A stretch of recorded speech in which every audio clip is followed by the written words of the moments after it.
जय हिंद साथियों, स्वागत है आपका self study classes with Sumit Jain YouTube channel में। तो साथियों स्टार्ट हो चुका है आज का सेशन। सभी साथी आ जाएं और एक बार जल्दी से वीडियो को लाइक कर दें, ठीक है। सेल्फ स्टडी क्लासेस का ऐप डाउनलोड कर लेना है, आपको प्ले स्टोर में जाना है और सेल्फ स्टडी क्लासेस का ऐप डाउनलोड कर लेना है। सर्च करना है सेल्फ स्टडी क्लासेस, ठीक है। इसको डाउनलोड करें। हिंदी साहित्य का ऐप भी आप लोगों के लिए वो हो चुका है दोस्तों, लॉन्च हो चुका है। इसको आप डाउनलोड कर सकते हैं। और साथ ही जिनको भी मास्टर कैडर एग्जाम की तैयारी करनी है, मॉडल पेपर परचेस करना है, तो पंजाब मास्टर कैडर के 30 मॉडल पेपर लॉन्च किए गए मात्र 599 में, जिसकी पीडीएफ भी आपको अवेलेबल रहेगी और टोटल मिला के 4500 क्वेश्चन आपके रहेंगे, ठीक है। तो यहाँ पर टेस्ट भी आप दे पाओगे और साथ ही पीडीएफ भी रहेगी, तो प्रिंट आउट भी आप निकलवा सकते हो, ठीक है। और जिनको भी एडमिशन लेना है मात्र 1500 में, 1500 में 12 महीने के लिए दोस्तों, 1500 में 12 महीने के लिए आप इसमें एडमिशन ले सकते हैं। आपको बहुत अच्छे से विस्तृत तरीके से पढ़ाया जाएगा, ट्रिकी तरीके से लाइव क्लासों के माध्यम से। और दोस्तों आपको हर संडे को टेस्ट भी होगा, टॉपिक बाई टेस्ट भी ऑलरेडी पहले से उपलब्ध है आप लोगों के लिए, ठीक है। तो 1500 में 12 महीने के लिए केबीएस, एलटी ग्रेड, डीएसएसबी वाले साथी, Punjab master cadre, TGT, PGT वाले साथी, जिनको भी हिंदी साहित्य पढ़ना है तो वो दोस्तों एडमिशन ले सकते हैं। Self study classes app download कर सकते हैं, ठीक है। अब यहां पर आपको बताना है कि दी modern vernacular literature of Hindustan के किस अध्याय में काल विभाजन का स्पष्ट निर्देश है। तो बताओ, द मॉडर्न वर्नाकुलर लिटरेचर, इसके रचनाकार कौन है? ग्रियर्सन जी, ठीक है, ग्रियर्सन है। और दोस्तों इसमें सबसे पहले काल विभाजन का प्रयास किया गया द मॉडर्न वर्नाकुलर में। अब आपको बताना है कि इसके कौन से अध्याय में काल विभाजन के स्पष्ट निर्देश दिए गए। 6वें अध्याय में, 8वें अध्याय में, 10वें अध्याय में या फिर 12वें अध्याय में? कौन से अध्याय में ये स्पष्ट निर्देश हैं, ये आपको चयन करना है। तो सभी का आंसर आ रहा है कौन से अध्याय में? वेरी गुड, बहुत बढ़िया ललित जिंदल जी, रीता कांत जी, 12वें अध्याय में, यानी कि डी नंबर आपका बिल्कुल सही है, D number right, very good. पुष्य या पुण्य को हिंदी का प्रथम कवि किसने माना है? पुष्य या पुण्य को हिंदी का प्रथम कवि किसने माना है? शिव सिंह सेंगर ने, मिश्र बंधु ने, राहुल सांकृत्यायन या फिर हजारी प्रसाद द्विवेदी ने? पुष्य या पुण्य को हिंदी का प्रथम कवि किसने माना है? ये क्वेश्चन कई बार आ चुका है दोस्तों। अब आपको बताना है किसने माना है। ये क्वेश्चन आया हुआ भी था और प्रश्न क्रमांक 2 में सभी लोग आंसर बताएंगे। आयुष सिंह जी बताइए, यहां पर पुष्य या पुण्य को हिंदी का प्रथम कवि किसने माना? और आपका आंसर जा रहा है कि सर शिव सिंह सेंगर ने। इनकी रचना का नाम क्या था? शिव सिंह सरोज, शिव सिंह सरोज इनकी रचना का नाम है। आपका उत्तर चला जाएगा ए नंबर की ओर, ठीक है, बिल्कुल। प्रेमांशु चौधरी जी अगला बताइए, हिंदी भक्ति काव्य का शुभारंभ किसकी रचनाओं से माना गया है? हिंदी भक्ति काव्य का शुभारंभ किसकी रचनाओं से माना गया है? कबीर की रचनाओं से, नामदेव की रचनाओं से, सूरदास की रचनाओं से या फिर तुलसी की रचनाओं से? हिंदी भक्ति काव्य का शुभारंभ किसकी रचनाओं से माना गया? बहुत अच्छा क्वेश्चन है। 3 नंबर का आंसर आपको चयन करना है। और जिन भी साथियों को इनके जन्म याद हैं, कबीर का कब हुआ, नामदेव का कब हुआ, सूरदास और तुलसीदास का जन्म कब हुआ, वो सभी साथी जन्म भी लिखेंगे। अनिल कुमार जी, हिंदी भक्ति काव्य का शुभारंभ किसकी रचनाओं से माना है? इनके जन्म भी आपको बताना है, जल्दी से बताओ। प्रश्न आपका 3 है और आपका उत्तर हो जाएगा नामदेव, बिल्कुल सही, नामदेव बताया। नामदेव का जन्म भी बताइए, इनके जन्म बताइए सभी लोग, ताकि आपको रिवाइज भी होता जाए। चा वर्ग का उच्चारण स्थान क्या है? बहुत अच्छा क्वेश्चन है। चा अपन पढ़ते ना, कचट तप, का, चा, टा, ता और पा, कचट तप, ये पढ़ते कचट तप। अब चा वर्ग का उच्चारण स्थान बताना, मोह के किस भाग से होता है? 4 नंबर में। तो आपको पता है कि सर ये जो का वर्ग है ये कंठ है, ठीक है। और यहां पर आपका उत्तर क्या हो जाएगा, जल्दी से बताएं। प्रश्न क्रमांक 4 में आपने उत्तर बता दिया है, क्या बता रहे हैं आप लोग? वेरी गुड, सही उत्तर आया कि सर तालु, ठीक है, चा वर्ग का उच्चारण स्थान क्या है? तालु। सी नंबर आपका बिल्कुल सही है। वर्ण किसे कहते हैं? 5 नंबर में बताइए जल्दी से, वर्ण किसे कहते हैं? वर्ण बताना है अपन को, किसे कहते हैं? शब्द को, ध्वनि को, शब्द समूह को, या फिर अखंडित ध्वनि को? बताओ। प्रश्न क्रमांक 5 का उत्तर वर्ण किसे कहते हैं, ये आपको चयन करना है। अच्छा क्वेश्चन है, सभी लोग बताएंगे। सेल्फ स्टडी क्लासेस का ऐप डाउनलोड कर लें।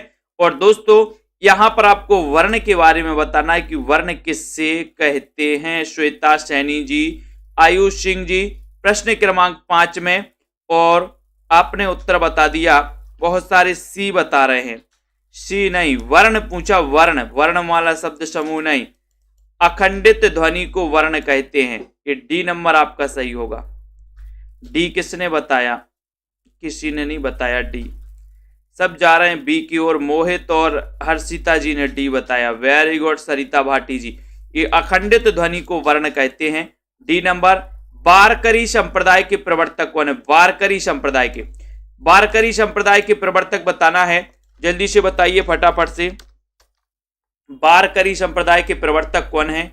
नामदेव हैं, कबीर हैं, ज्ञानेश्वर हैं, या फिर एकनाथ हैं? विकल्प अनुसार आपको उत्तर बताना है। प्रश्न क्रमांक 6 में, 6 का उत्तर आपका क्या हो जाएगा? वारकरी संप्रदाय के कई जगह आपको पुंडलिक भी मिलता है, ठीक है, पुंडलिक भी मिलता है, और ज्ञानेश्वर भी इसी संप्रदाय से संबंधित हैं। तो आपको विकल्प अनुसार उत्तर लगाना है। यहां पर पुंडलिक नहीं है तो आप क्या लगाओगे? ज्ञानेश्वर लगाओगे, ठीक है। अगर पुंडलिक होता तो आप क्या लगाते? पुंडलिक, ठीक है। ज्ञानेश्वर की जगह पुंडलिक होता तो आप ये भी याद रख लेना। उसके बाद घनानंद की किस कृति में पंजाबी और उर्दू शब्दों की क्या है? भरमार। घनानंद के बारे में जानते हैं, रीति काल के रीति मुक्त धारा के, रीति मुक्त धारा के कवि हैं दोस्तों। रीति मुक्त धारा के कवि कौन है? घनानंद। अब घनानंद की वो कौन सी कृति जिसमें पंजाबी और उर्दू शब्दों की भरमार है, वो कृति आपको बताना है 7 नंबर में। और 7 का सही आंसर क्या जा रहा है? और बताइए। बोले सर घनानंद की वो रचना है। बहुत अच्छा क्वेश्चन आया है, बताया है अरुण राजपूत जी ने। सरबजोत जी बिल्कुल सही, इश्क लता। मैंने आपको बताया था कि एक इश्क लता है घनानंद की, एक इश्क नामा है बोधा की, और इश्क चमन है नागरी दास की। इश्क चमन, इश्क चमन रचना किसकी है? नागरी दास की। तो इसके वाली याद रख लेना। ये घनानंद की किस कृति में पंजाबी और उर्दू शब्दों की भरमार है? ये बी नंबर आपका सही हो जाएगा, ठीक है। नेक्स्ट देखो, मतीराम द्वारा रचित छंद निरूपक ग्रंथ कौन सा है? छंद निरूपक ग्रंथ आपको बताना है विजय शंकर जी। प्रश्न क्रमांक 8 में बताइए जल्दी से। जसमेल जी, राधिका मौर्य जी, प्रश्न क्रमांक 8 है, मतीराम के बारे में बताना है। मतीराम आपको पता होगा, ये दोस्तों रीति काल के रीतिबद्ध काव्यधारा के कवि माने जाते हैं। अब आपको बताना है कि मतीराम द्वारा रचित छंद निरूपक ग्रंथ कौन सा है, ये आपको चयन करना है। और अच्छा क्वेश्चन जा रहा है कि सर मतीराम द्वारा जो छंद निरूपक ग्रंथ है उसके रचनाकार कौन है? वो रचना कौन सी है, ये आपको बताना है। तो आपको पता है, ये नंबर लगा दिया सबने, जबकि आपका राइट आंसर है व्रत कौमुदी। देखो लाइन से लगा दिया सबने ए, बहुत बढ़िया।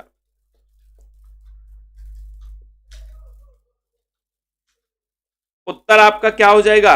व्रत कौमुदी, ठीक है। ललित ललाम, ये जो दोस्तों है दोस्तों, ये अलंकार संबंधी ग्रंथ है। यही तो क्वेश्चन आया था आपका टीजीटी पीजीटी में, कौन सा अलंकार संबंधी ग्रंथ है, ऐसा पूछा गया था। तब आपका उत्तर था ललित ललाम। ये अलंकार संबंधी ग्रंथ है। यहाँ पर छंद निरूपक ग्रंथ पूछा गया, तो छंद निरूपक ग्रंथ कौन सा है? व्रत कौमुदी, यानी कि डी नंबर। ये व्रत कौमुदी आपका सही हो जाएगा। रीतिकालीन कवियों पर भाषा में मिश्रण करने एवं व्याकरण के नियमों की अवहेलना करने का आरोप किस आलोचक ने लगाया? ये क्वेश्चन भी आया प्रश्न क्रमांक 9 में। बताइए जल्दी से। 9 का आंसर आचार्य शुक्ल, डॉक्टर रामकुमार वर्मा, रामविलास, या फिर राजनाथ शर्मा। बताना है आपको। रीतिकालीन कवियों पर भाषा में मिश्रण करने, पवन जाटव जी बिल्कुल बताइए। सभी लोग बताएंगे उत्तर यहां पर क्या हो जाएगा, रीतिकालीन कवियों पर भाषा में मिश्रण करने एवं व्याकरण के नियमों की अवहेलना करने का आरोप किस आलोचक ने लगाया, और सीधा आंसर है आपसे बनेगा आचार्य रामचंद्र शुक्ल ने। ये नंबर आपका सही है, रामचंद्र शुक्ल सही लगाया, वेरी गुड। नेक्स्ट बताओ कौन सा शब्द तत्सम है, तत्सम शब्द आपको बताना है, तत्सम शब्द कौन सा माना जाएगा। क्वेश्चन अच्छा है, लाइक कर दो जल्दी से। तत्सम शब्द आपको चयन करना है, बताइए तत्सम शब्द कौन सा है, कौवा, कोवा, कागा या फिर काक, कौन सा है तत्सम शब्द। तत्सम शब्द में आपको चयन करना है, और सीधा आंसर जा रहा है कि सर तत्सम शब्द की बात करोगे तो उत्तर लगा दिया काक, वेरी गुड। डी नंबर आपका काक सही है, काक, ठीक है। तत्सम शब्द है। नींद के बादल रचना के लेखक कौन है, नींद के बादल रचना के लेखक कौन है, ये प्रश्न क्रमांक 11 में आपसे क्वेश्चन पूछा गया। क्वेश्चन बहुत अच्छा है। केदारनाथ अग्रवाल, महादेवी वर्मा, राम नरेश त्रिपाठी या फिर रघुवीर सहाय। 11 में उत्तर बताइए, और उत्तर है नींद के बादल जो रचना के लेखक हैं वो है केदारनाथ अग्रवाल। ये नंबर आपका सही है, केदारनाथ अग्रवाल, वेरी गुड। ये नंबर कौन सा शब्द तद्भव है, तद्भव शब्द बताइए कौन सा है, मनुष्य, बूढ़ा, पक्ष या फिर जल। तद्भव शब्द कौन सा है यहां पर, तद्भव शब्द का आपको चयन करना है। कल्पना वर्मा जी, दिव्यांशु जी, बताइए क्या है राइट आंसर। सरोज कनौजिया जी, प्रश्न क्रमांक 12 में निरंतर अध्ययन करते रहना है और तद्भव शब्द आपको चयन करना है। 12 नंबर का उत्तर बताना है, और देखते हैं सभी लोगों ने बता दिया कि सर तद्भव यानी कि बी नंबर, बी नंबर एक तद्भव शब्द है, ठीक है, बी आपका राइट है। नेक्स्ट देखो, मुझे और अभी कुछ कहना है, रचना के लेखक कौन है, मुझे और अभी कुछ कहना है, ये रचना किसकी है, इस रचना के लेखक कौन है। अमन जी, कुमकुम यादव जी, बताइए प्रश्न क्रमांक 13 नंबर में, और 13 का आंसर जा रहा है कि सर मुझे और अभी कुछ कहना है। ये जो रचना है 13 नंबर में उत्तर हो जाएगा गिरजा कुमार माथुर, यानी कि उत्तर बी नंबर आपका गिरजा कुमार माथुर राइट है, ठीक है। मुझे और अभी कुछ कहना है, ये जो रचना है ये गिरजा कुमार माथुर की है, बी नंबर आपका सही, वेरी गुड। आपको बताना है कावेरी में कमल नाट्य रचना के लेखक कौन है। कावेरी में कमल लक्ष्मी नारायण मिश्र हैं, प्रताप नारायण मिश्र हैं, लाला श्रीनिवास दास हैं या फिर अंबिका दत्त व्यास हैं। कावेरी में कमल नाट्य रचना के लेखक कौन माने जाते हैं। 14 नंबर में उत्तर क्या है आपका, कावेरी में कमल और कमल में लक्ष्मी विराजमान है। बोले कावेरी में कमल और कमल में लक्ष्मी जी विराजमान है, लक्ष्मी है तो ये लक्ष्मी नारायण लाल, इनकी नाट्य रचना है लक्ष्मी नारायण मिश्र की, सॉरी लक्ष्मी नारायण मिश्र की। 1 नंबर कावेरी में कमल और कमल में लक्ष्मी जी, लक्ष्मी तो लक्ष्मी नारायण मिश्र। 14 का आंसर बताया है किरण कटारिया जी ने, ये नंबर बिल्कुल सही है, लक्ष्मी नारायण मिश्र आपका राइट आंसर है। नेक्स्ट देखो, गुलाम बादशाह नाट्य रचना के लेखक कौन है, गुलाम बादशाह है, बताओ। 15 नंबर में आपको चयन करना है, 15 का उत्तर क्या है, गुलाम बादशाह नाट्य रचना के लेखक कौन है। बहुत अच्छा क्वेश्चन है, प्रश्न क्रमांक 15 में गुलाम बादशाह ये किसकी रचना है। और सभी सेल्फ स्टडी क्लासेस ऐप को डाउनलोड कर लें, आपके लिए मात्र 1500 रुपए में दोस्तों 12 महीने का कोर्स है हिंदी साहित्य का, जहां पर आपको लाइव क्लासें भी है, टेस्ट भी हैं, ट्रिकी वीडियो भी है, सारी चीजें यहां पर आपको मिलने वाली हैं। तो गुलाम बादशाह नाट्य रचना के लेखक कौन है, तब आपका उत्तर है कि सर नंद किशोर, आचार्य नंद किशोर या नंद किशोर आचार्य, बी नंबर। बी नंबर बताया बीनू सरोज जी ने, बिल्कुल सही आंसर है। आकांक्षा जी वेरी गुड। निशा जी, अगला देखो, संज्ञा शब्द का चयन कीजिए, संज्ञा शब्द का, स्वाभिमानी, स्वार्थी, लोभी या फिर भूगोल। 16 नंबर में आपको चयन करना है, 16 का आंसर क्या हो जाएगा, संज्ञा शब्द का चयन करना है। प्रश्न क्रमांक 16 नंबर में क्वेश्चन अच्छा है, सभी लोग एक बार लाइक कर देंगे और दोस्तों शेयर भी कर दिया करो अपने मित्रों तक। एक क्लास रोज रात्रि 9 बजे होती है अपनी हिंदी साहित्य की, मजेदार तरीके से अपन पढ़ते हैं। और संज्ञा शब्द का चयन कीजिए, ऐसा क्वेश्चन आपसे पूछा गया, तब आपका उत्तर आया है कि सर डी में टिक लगा दो आशु गोंडवाल जी। डी नंबर भूगोल आपका सही है। आसमान सिर पर उठाना, इस मुहावरे का सही अर्थ क्या है? आसमान सिर पर उठाना, इस मुहावरे का सही अर्थ बताना है 17 नंबर में। वजन उठाना, बहुत शोर करना, सिर ऊपर उठाना या फिर गुस्सा दिखाना। बताओ। आसमान सिर ऊपर उठाना, ये जो मुहावरा है, इस मुहावरे का सही अर्थ क्या है? और उत्तर क्या हो जाएगा? सिर ऊपर उठाना ये तो बिल्कुल नहीं, गुस्सा दिखाना ये भी नहीं है, फिर वजन उठाना ये भी नहीं है, तो उत्तर कौन सा हो जाएगा? बिल्कुल सही आंसर, बहुत शोर करना। आसमान सिर ऊपर उठाना यानी बहुत शोर करना। तो B number, very good, B number सही है। अगला देखो, राधा चरण गोस्वामी का निबंध कौन सा है? राधा चरण गोस्वामी का निबंध आपको चयन करना है। इनका निबंध कौन सा है? 18 नंबर में आपको बताना है। सभी साथियों तक शेयर करके दोस्तों अपने मित्रों तक की क्लास जरूर पहुंचाइए, ताकि उनको भी कुछ चीजें दोस्तों मिल सके आसानी से। यहां पर राधा चरण गोस्वामी का निबंध आपको बताना है कि इनका निबंध कौन सा है। प्रश्न क्रमांक 18 नंबर में, 18 में बताइए। हाँ बताइए साल सर की शेरनी जी, प्रश्न क्रमांक 18 में। और उत्तर जा रहा है कि सर यमलोक की यात्रा, ये राधा चरण गोस्वामी का क्या है? निबंध है। सी नंबर आपका सही, यमलोक की यात्रा राइट आंसर है। साहित्य शोध समीक्षा, इसके लेखक कौन है? साहित्य शोध समीक्षा, इसके लेखक कौन है? प्रश्न क्रमांक 19 का आंसर साहित्य शोध समीक्षा, इसके लेखक आपको चयन करना है। 19 नंबर में आपको बताना है। और आपका सही आंसर कहां जा रहा है? साहित्य शोध समीक्षा, इसके लेखक कौन है? 19 नंबर में बताएं। आयुष जी आपको चयन करना है। रंजीत कौर जी, प्रश्न क्रमांक 19 में साहित्य शोध समीक्षा के रचनाकार कौन है? 1 नंबर आपका सही हो जाता है, डॉक्टर विनय मोहन शर्मा। विनय मोहन शर्मा, ए नंबर, वेरी गुड, बहुत बढ़िया। जैसे उनके दिन फिरे, निबंध के लेखक कौन है? जैसे उनके दिन फिरे, निबंध के लेखक कौन है? बताओ। श्रीलाल शुक्ल, धर्मवीर भारती, हरिशंकर परसाई। 20 नंबर में आपको चयन करना है। जैसे उनके दिन फिरे, मेरे भी फिर जाएं, हरि और शंकर के पास जाना, कि जैसे उनके दिन फिर गए वैसे भी मेरे दिन फिर जाएं, है ना। बोले अपन बोलते ना, एक दिन घूरे के दिन भी फिरते हैं, समय आता है। विजय गुप्ता जी, तो यहाँ पर हरिशंकर परसाई लगा लेना। डी नंबर आप टिक लगा लेना, सही हो जाएगा आपका। ठीक है। उजाले के उल्लू कहानी के लेखक कौन है? उजाले के उल्लू महीप से हैं, गोविंद मिश्र, रामदास मिश्र या फिर शेखर जोशी। उजाले के उल्लू कहानी के लेखक कौन है?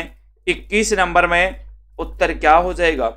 उत्तर बताना है। हेमलता जी, श्याम पंडित जी, संदीप जी, विश्वकर्मा। प्रश्न क्रमांक 20 नंबर में आपको चयन करना है। उजाले के उल्लू कहानी के लेखक बताना है और 21 नंबर का आंसर बताना है। सभी लोगों ने बताया कि सर महीप से सही हो जाएगा, यानी कि आपका 1 नंबर है। एक क्वेश्चन और अगर हम आपसे पूछें कि सक्रिय कहानी के प्रवर्तक कौन है? सक्रिय कहानी के प्रवर्तक कौन है, ये भी आपको बताना है। सक्रिय कहानी के प्रवर्तक। और उजाले के उल्लू एक कहानी के लेखक कौन है, ये भी बताना है। तो महीप से हो गया वो। तो टूटता हुआ भय कहानी के लेखक कौन है? टूटता हुआ भय ये किसकी कहानी है, ये बताइए जल्दी से। टूटता हुआ भय राकेश वत्स, बादशाह हुसैन रिजवी, देवेंद्र या फिर मधुकर सिंह। 22 नंबर में आपको चयन करना है और आपका उत्तर है टूटता हुआ भय। इस कहानी के लेखक कौन है? 22 नंबर में। और सीधा आंसर जा रहा है कि सर बादशाह हुसैन रिजवी, यानी बी नंबर आपका सीधा सीधा आंसर, बी नंबर बिल्कुल सही है। बादशाह हुसैन रिजवी आपका राइट आंसर है। ठीक है। निम्न में से विशेषण है बताइए। 23 का आंसर विशेषण है भलाई, मिठास, थोड़ा या फिर स्वयं। बताओ विशेषण कौन सा है। 23 का आंसर चयन करना है और विशेषण बताना है। तो विशेषण बताइए।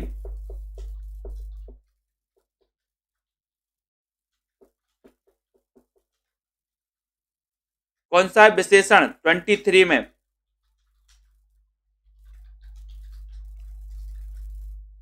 जल्दी से बताइए। क्रिया को संस्कृत में धातु कहते, धातु। और बहुत सारे लोग बता रहे बी, लेकिन आपका उत्तर क्या है, सी। क्या है, सी नंबर। ये थोड़ा थोड़ा पानी पीजिए, थोड़ा पानी पीजिए, ये आपका दोस्तों जो सी नंबर है ये सही है। ठीक है, सी नंबर, वेरी गुड। किस वाक्य में अकर्मक क्रिया है। अकर्मक क्रिया बताना है आपको 24 नंबर में। अकर्मक क्रिया का चयन करना है, जल्दी जल्दी से बताइए। श्याम भात खाता है, ज्योति रोती है, मैंने उसे पुस्तक दी, मैंने उसे देखा। 24 नंबर में अकर्मक क्रिया का चयन करना है। अकर्मक क्रिया कौन सी होगी।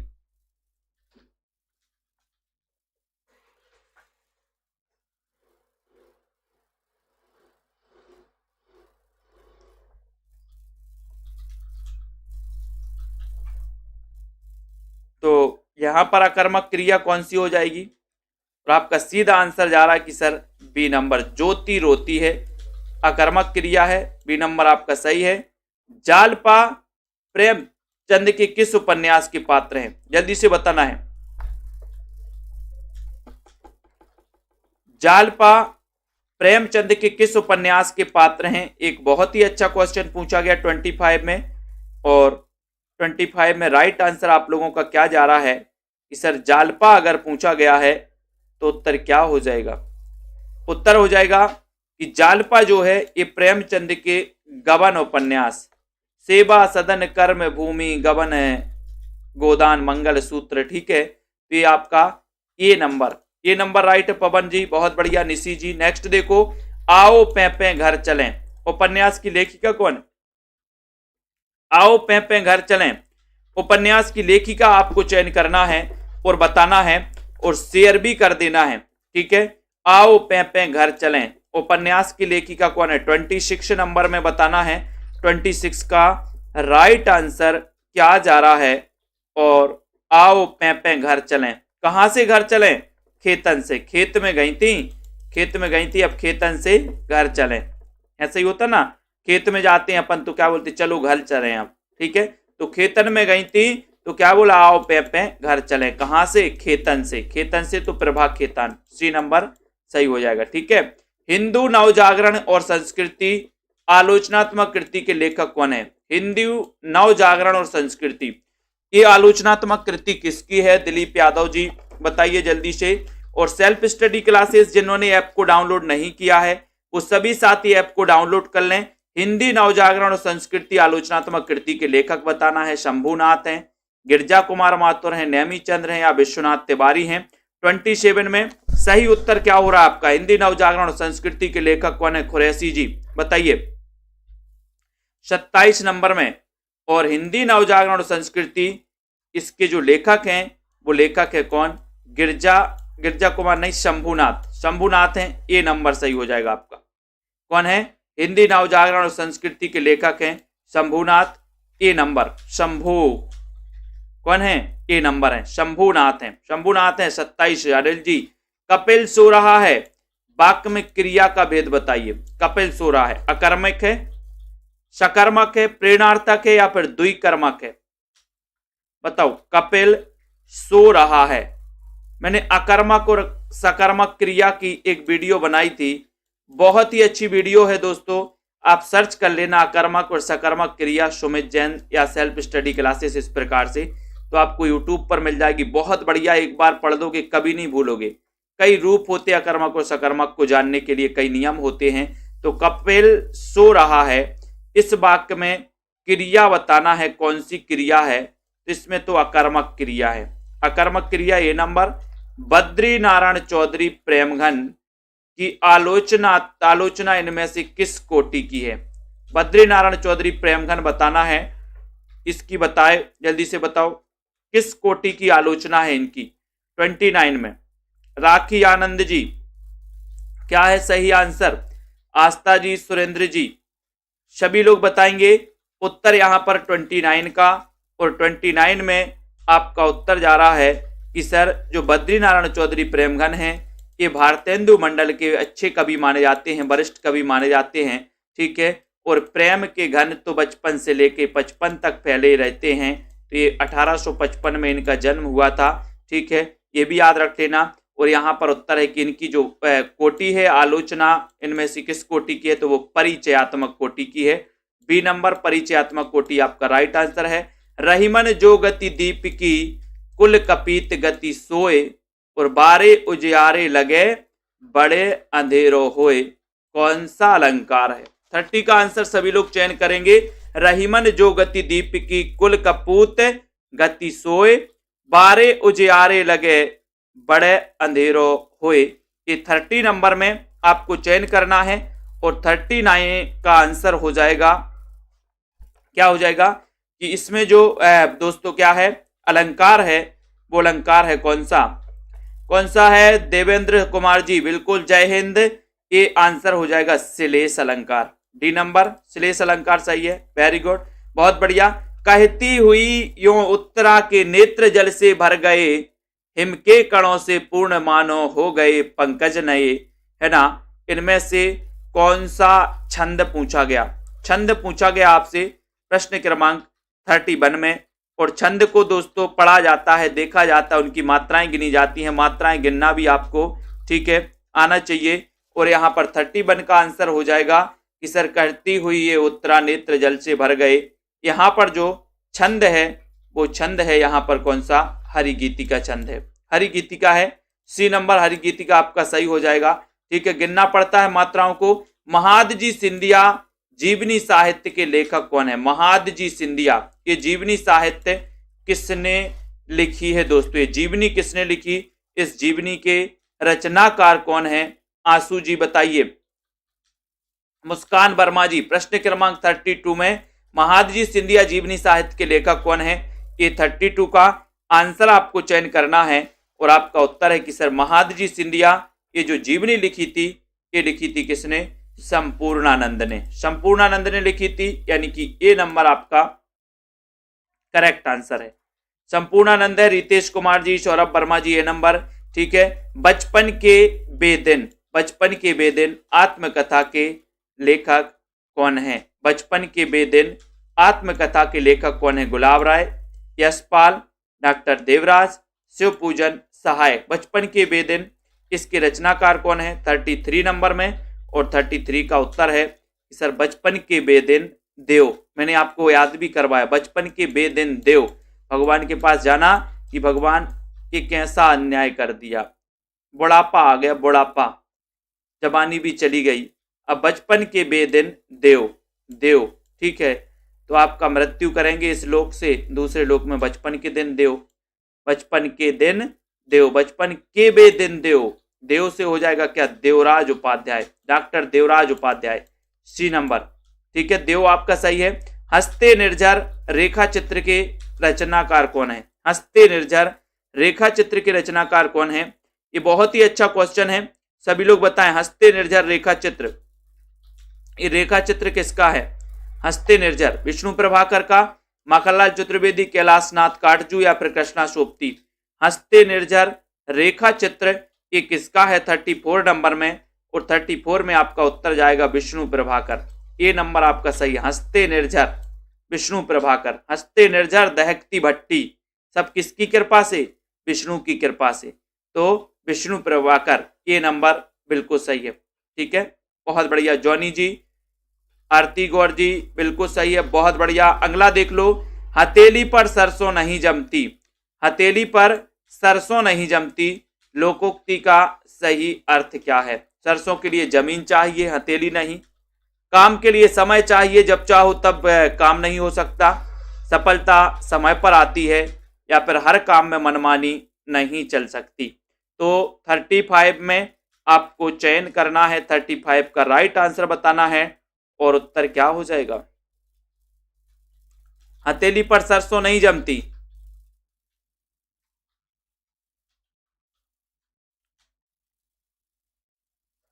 तो इसका सही उत्तर क्या हो जाएगा 35 में?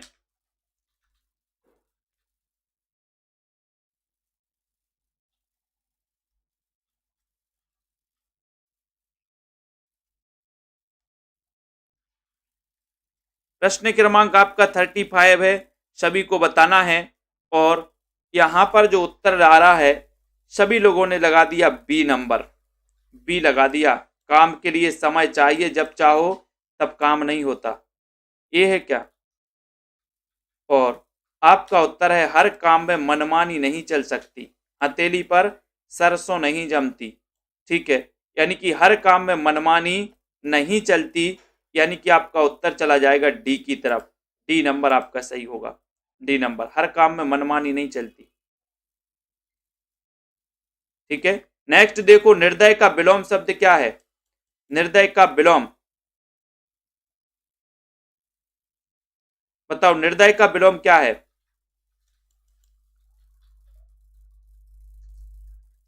प्रश्न क्रमांक 36 में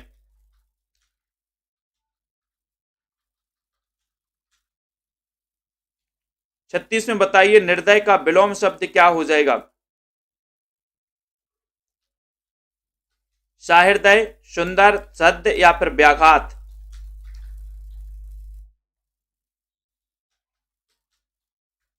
और 36 नंबर का उत्तर है सहृदय, सहृदय, यानी कि ए नंबर। ठीक है, ए नंबर है। किस रासो ग्रंथ में महाराणा प्रताप सिंह का भी वर्णन हुआ है?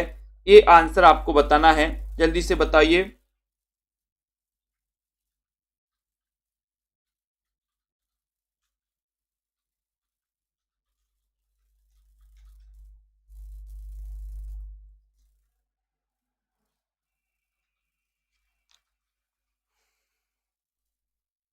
और उत्तर हो जाएगा यहां पर कि किस रासो ग्रंथ में महाराणा प्रताप सिंह का भी वर्णन हुआ है।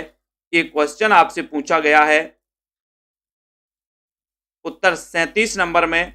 और 37 का उत्तर है कि सर वो है खुमाण रासो, यानी कि आपका जो सी नंबर है वो बिल्कुल सही है। ठीक है, आदिकालीन साहित्य में गद्य का प्राचीनतम ग्रंथ कौन सा है? आदिकालीन साहित्य में गद्य का प्राचीन ग्रंथ कौन सा है? प्राचीन ग्रंथ आपको बताना है। आदिकालीन साहित्य में गद्य का प्राचीन ग्रंथ कौन सा है? 38 नंबर में। सभी लोग बताएंगे। सेल्फ स्टडी क्लासेस का ऐप डाउनलोड कर ले सभी साथी। 38 नंबर का आपको चयन करना है, और सीधा आंसर जा रहा है कि सर एक कुबलय माला कहा। ये आपका बी नंबर सही हो जाएगा। बी नंबर सही है, बहुत बढ़िया। ठीक है, बहुत बढ़िया श्रीश मिश्र जी। अगला देखो, किस काव्य ग्रंथ का कथानक पद्मावत से प्रभावित है? ये आपको बताना है। पद्मावत से प्रभावित है, ये बताइए।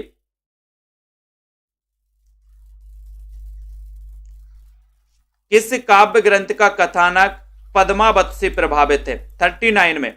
अच्छा क्वेश्चन है, बताएंगे जल्दी से। वीडियो को लाइक कर दें। प्रीति जी, पुरोहित, श्याम पंडित जी, ये बताना है आपको।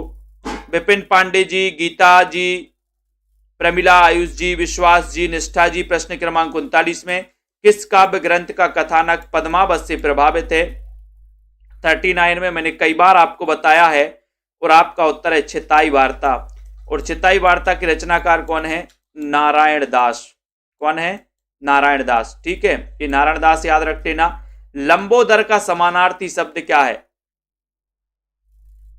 लंबोदर का समानार्थी शब्द बताना है 40 नंबर में। समास नहीं पूछा मैंने, लंबोदर का समानार्थी पूछा है। कुमारी हेमा जी, जिनको भी पंजाब मास्टर कैडर का मॉडल पेपर लेना है, पंजाब मास्टर कैडर का, वो मात्र 599 में 599 में दोस्तों परचेस कर सकते हैं पंजाब मास्टर कैडर का, जिसमें 30 मॉडल पेपर रहेंगे और कुल मिला के 4500 क्वेश्चन रहेंगे। एक मॉडल पेपर में 150 प्रश्न रहेंगे पंजाब मास्टर कैडर के सिलेबस के अकॉर्डिंग।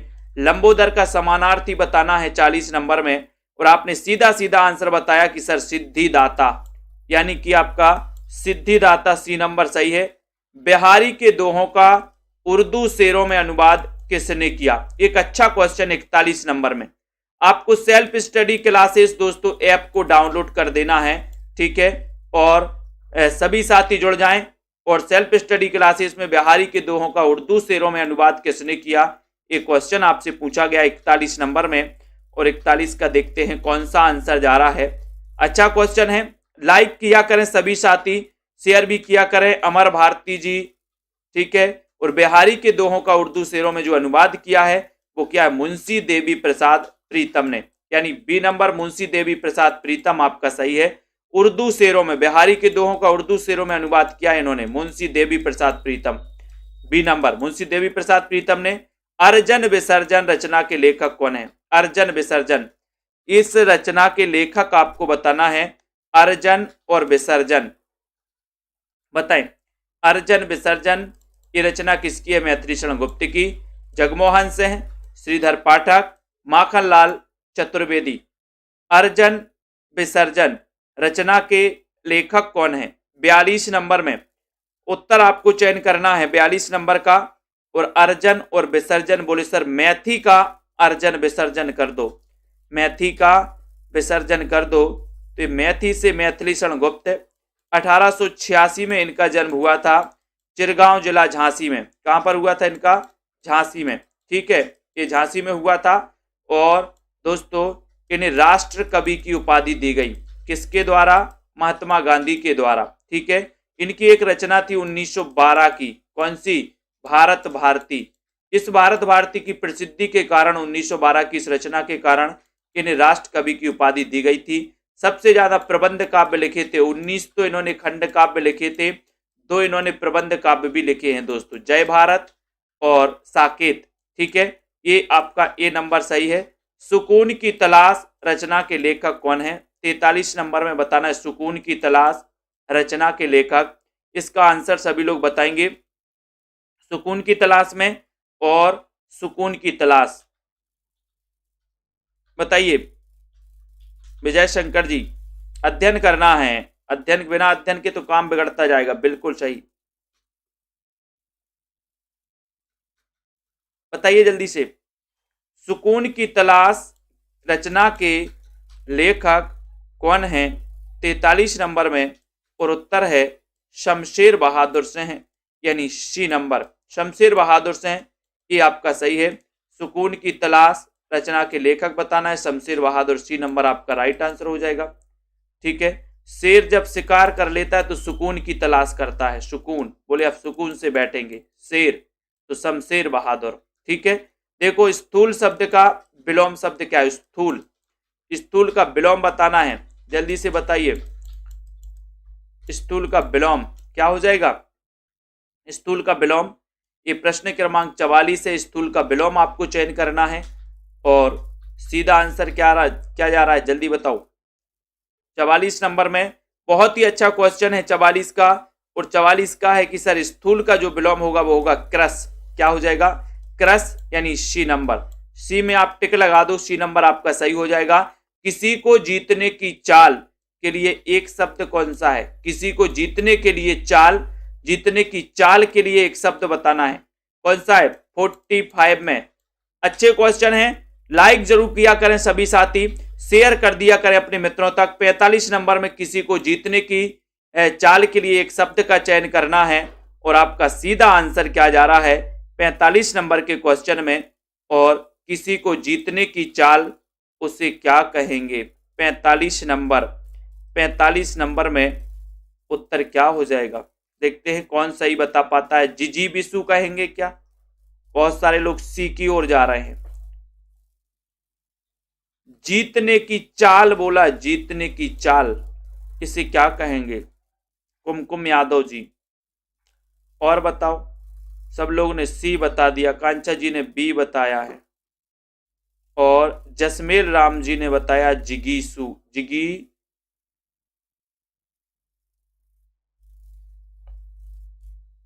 उत्तर होता है जिगीसा, बी नंबर, जिगीसा सही होगा यहाँ पर, ठीक है, बी नंबर। बिंदुलता जी वेरी गुड।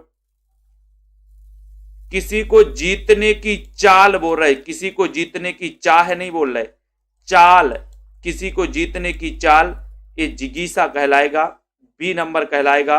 यहीं पर बहुत सारे क्वेश्चन पूछे जाते हैं, जिजीविसा और जिगीसा, है ना, तो यहां पर आपका बी नंबर सही है। बी नंबर जिन्होंने बताया राइट आंसर है, ठीक है। अब जिनको भी दोस्तों एडमिशन लेना है सेल्फ स्टडी क्लासेस में, तो ये ऐप है सेल्फ स्टडी क्लासेस, इसको आप डाउनलोड करें प्ले स्टोर में जाकर के, ठीक है। और यहाँ पर टीजीटी पीजीटी वाले साथी, पंजाब मास्टर कैडर, केबीएस वाले साथी, एलटी ग्रेड, डीएसएसबी वाले साथी, जिनको भी हिंदी साहित्य पढ़ना है, ठीक है, वो आ जाएं और दोस्तों अध्ययन में लग जाएं, ठीक है। यहाँ पर टीजीटी पीजीटी मास्टर कैडर वाले सभी साथी आ जाएं और 1500 में 12 महीने रेगुलर अध्ययन करें, है ना। और पंजाब मास्टर कैडर का बढ़िया मॉडल पेपर लॉन्च किया है, 4500 क्वेश्चन सिलेबस के अकॉर्डिंग, ठीक है। एक मॉडल पेपर में 150 प्रश्न जैसा पंजाब मास्टर कैडर का पेपर आता है ना, वैसे ही पैटर्न इसका रहेगा, ठीक है। आपके नंबर कितने आते हैं एक बार आपको देखना है इनके माध्यम से कि आप 150 में कितने प्रश्नों को हल कर पाते हैं, कितने प्रश्न नंबर आपके 150 में आते हैं, ये टेस्ट करना आपके लिए जरूरी होता है। पंजाब मास्टर कैडर वाले या कोई भी साथी हैं उनके लिए पहले मॉडल पेपर तैयार करना, उनको देना, और उसके हिसाब से आपको पता लग जाता है कि 150 में से मेरे 90 आ रहे हैं, 120 आ रहे हैं, 110 आ रहे हैं, तो हमें कितने पढ़ने की जरूरत है। तो आप सभी जितने भी मास्टर कैडर वाले हैं मॉडल पेपर लगाएं, और ये मॉडल पेपर 599 में 4500 क्वेश्चन प्लस 2000 क्वेश्चन और अलग से दिए गए इसमें, तो कुल मिला के 6500 प्रश्नों का अध्ययन करने को मिलेगा और 4500 क्वेश्चन की पीडीएफ भी आपको मिलेगी, ठीक है। तो यहां पर आपके लिए सेल्फ स्टडी क्लासेस का ऐप डाउनलोड कर लेना है और अध्ययन करना है। तनु जी, उदय जी, राखी जी, पूनम सैनी जी, मुस्कान जी वर्मा, प्रवीण ओझा जी, आयुष सिंह जी, 5 वाली क्लास का लिंक नहीं आता। आयुष जी चैट वाले ऑप्शन में जाकर देखिए, चैट वाले ऑप्शन में जाइए, वहां पर कोर्स पर देखिए, वहां पर एक ग्रुप मिलेगा आपको पंजाब करके, ठीक है, उस ग्रुप में जाइए, उसमें लिंक मिलती है आयुष जी, 5 वाली और 6.5 वाली क्लास दोनों मिलती है, ठीक है। चैट वाले ऑप्शन में जाके ग्रुप में जाके, ठीक है। प्रमिला जी, राजुला, कल्पना जी, सत्यम रैकबार जी, ठीक है।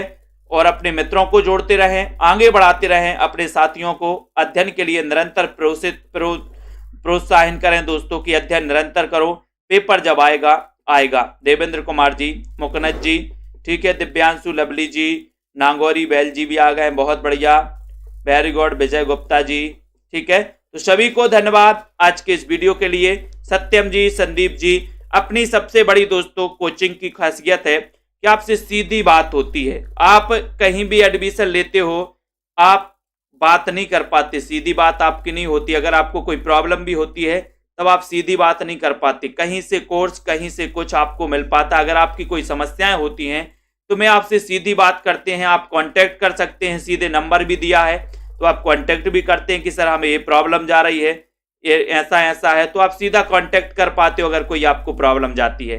तो यहाँ पर कोई फर्जीवाड़ा अपने यहाँ नहीं होती। अगर आपने एडमिशन लिया है तो मतलब जितने भी साथी हैं पूरे गवाह हैं, जो पिछले सालों से, कई सालों से पढ़ रहे हैं, उनको पता है कि किस प्रकार से आप लोगों को डील किया जाता है, आप लोगों से बात की जाती है और किस प्रकार से दोस्तों आप लोगों को अध्ययन करवाया जाता है, ठीक है। तो आप सभी साथी जुड़े रहें और बहुत अच्छे से आपको यहाँ पर दोस्तों अध्ययन मिलता है, किसी प्रकार का कोई भी फर्जीवाड़ा नहीं, एक परिवार की तरह अपनी ये कोचिंग चलती है, मस्ती मजाक और सारी चीजें, ठीक है। अभी 1500 फीस रखी है विपेंद्र कुमार जी, 12 महीने के लिए वैलिडिटी रहेगी, 1 साल की, टेस्ट भी रहेंगे, ट्रिकी वीडियो, सारी चीजें यहाँ पर रहती हैं, ठीक है। तो सभी को धन्यवाद आज के इस वीडियो के लिए। अमर भारती जी, रीता कांत जी, राखी जी, हर्षिता जी, सभी को धन्यवाद।